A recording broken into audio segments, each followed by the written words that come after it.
एक बार की बात है, तुगलकनगर राज्य में प्रताप सिंह नाम का एक राजा हुआ करता था। वो बहुत ईमानदार और साहसी था। उसे अपनी प्रजा से बहुत प्यार था। उसके राज्य में सभी लोग उससे खुशी से एक साथ रहते थे। राजा को एक बात हमेशा परेशान किया करती थी कि उसके जाने के बाद उसके राज्य को कौन संभालेगा, क्योंकि उसकी कोई औलाद नहीं थी।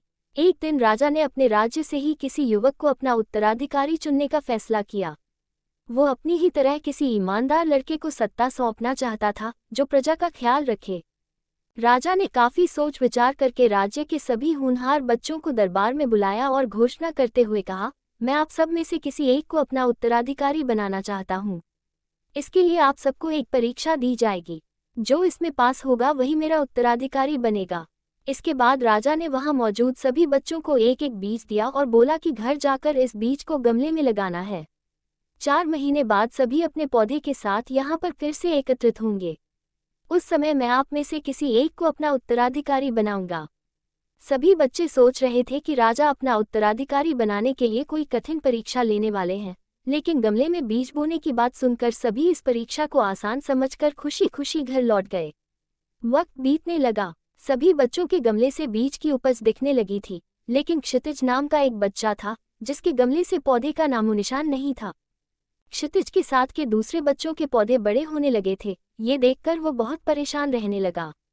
वो मन ही मन ये सोचता रहता था कि सबके गमले में पौधे आ गए, लेकिन उसके गमले से पौधा क्यों नहीं आ रहा है। उसने सोचा कि हो सकता है उसका पौधा उगने में अधिक समय ले। इसलिए उसने हार नहीं मानी और वो पूरी मेहनत और लगन के साथ गमले की ओर ज्यादा देखभाल करता। धीरे धीरे 4 महीने बीत गए, लेकिन क्षितिज के गमले से कोई पौधा नहीं आया। वहीं ज्यादातर सभी बच्चों के गमले में पौधे निकल आए। कुछ बच्चों के पौधों में तो फूल और फल भी दिखने लगे। राजा के पास जाने का समय आ गया। क्षितिज ने सोचा कि वो राजा के पास जाएगा तो उसका गमला देखकर सब उसका मजाक बनाएंगे। कोई उसकी बात पर विश्वास नहीं करेंगे कि वो हर दिन गमले में पानी देता था, वो उसकी देखभाल करता था। क्षितिज की मां ने उसे समझाया और कहा कि नतीजा कुछ भी आया हो, लेकिन तुम्हें राजमहल उनका बीज लौटाने जाना चाहिए। जो होगा देखा जाएगा। मां के समझाने पर क्षितिज मान गया और खाली गमला लेकर राजमहल पहुंचा। वहां उसने देखा कि सभी के गमले में सुंदर सुंदर पौधे दिखाई दे रहे थे और सभी बहुत खुश थे।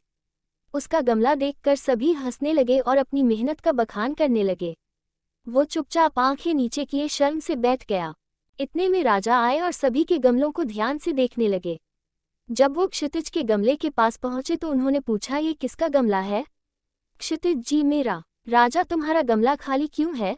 क्षितिज, मैं रोजाना इसको पानी देता था। मैंने इसकी बहुत देखभाल की, लेकिन इसमें से पौधा नहीं निकला। राजा ने कहा, मैंने जो बीज दिया था वो नकली था, उससे पौधा आ ही नहीं सकता था। आप सबने बीज बदल दिया। लेकिन क्षितिज ने ईमानदारी के साथ 4 महीने मेहनत की और अपनी असफलता स्वीकार करते हुए मेरे सामने खाली गमला लाने का साहस दिखाया। क्षितिज में वो सारे गुण हैं जो एक राजा में होने चाहिए। इसलिए इस राज्य का अगला उत्तराधिकारी मैं क्षितिज को बनाता हूँ।